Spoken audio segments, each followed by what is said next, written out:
क्षमा छठी मैया मेरे चूक गलती हमार। নমস্কার, কেমন আছেন সবাই? আশা করছি সবাই খুব ভালো আছেন। আজ একটা মিনি ব্লগে আপনাদেরকে স্বাগত জানাচ্ছি। আজ 26 অক্টোবর। আমরা চলে এসেছিলাম সীমা বাড়িতে। সীমা বিহার থেকে আর প্রতি বছরই ছট করে থাকে।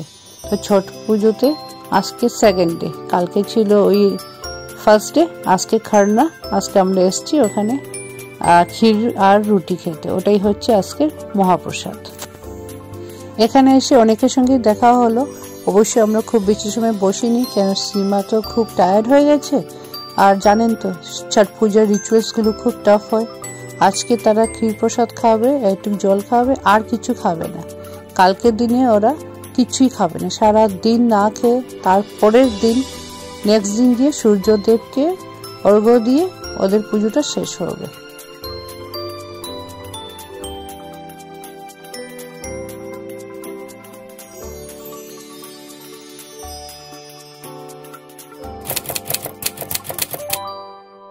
আজ ছট পূজার থার্ড ডে।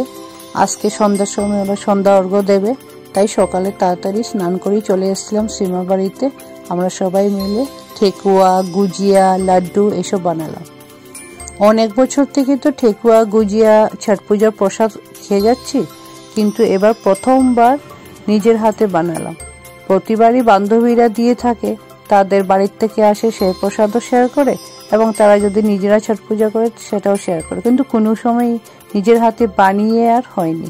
এই প্রথম বানালাম, রেসিপিগুলো শিখলাম এবং খুব ভালো লাগলো। এখন সূর্যাস্তের সময় আমরা চলে গেছিলাম সীমার ছাদে। ওখানেই সব কিছু ওরা ব্যবস্থা করেছিল সন্ধ্যা অর্ঘ্যর জন্য। সন্ধ্যা অর্ঘ্যতে দেখলাম ফ্রেশলি কাল্টিভেটেড ভেজিটেবলস, যেটা এখন সিজনের ভেজিটেবলস বেরিয়েছে, ওসব ফল, ঠেকুয়া, গুজিয়া, লাড্ডু এই সব কিছু দিয়েই ঠাকুরকে প্রণাম করা হয়।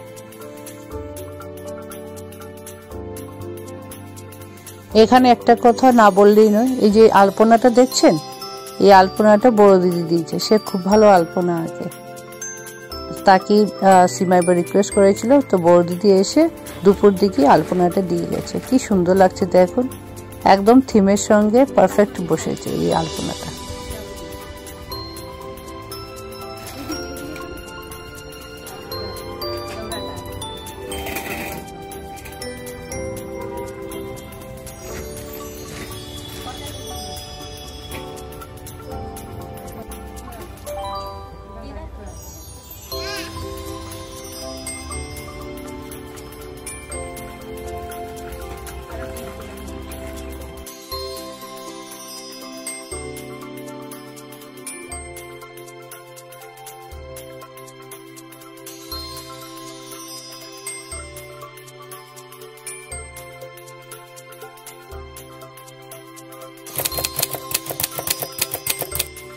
এখন সকালে 5টা, 5:15 মতো বাজে।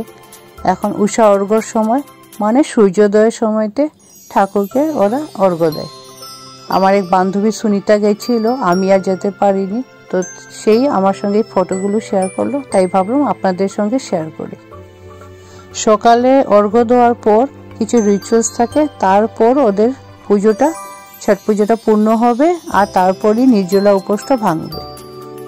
তাহলে আজকের মতো এই মিনি ব্লগটা এখানেই শেষ করছি। আশা করছি আপনাদেরও এই ছট পূজার রিচুয়ালসগুলো দেখে ভালো লাগলো। সবাই খুব ভালো থাকবেন, সুস্থ থাকবেন। আগামী ব্লগে আবার দেখা হবে। Bye bye.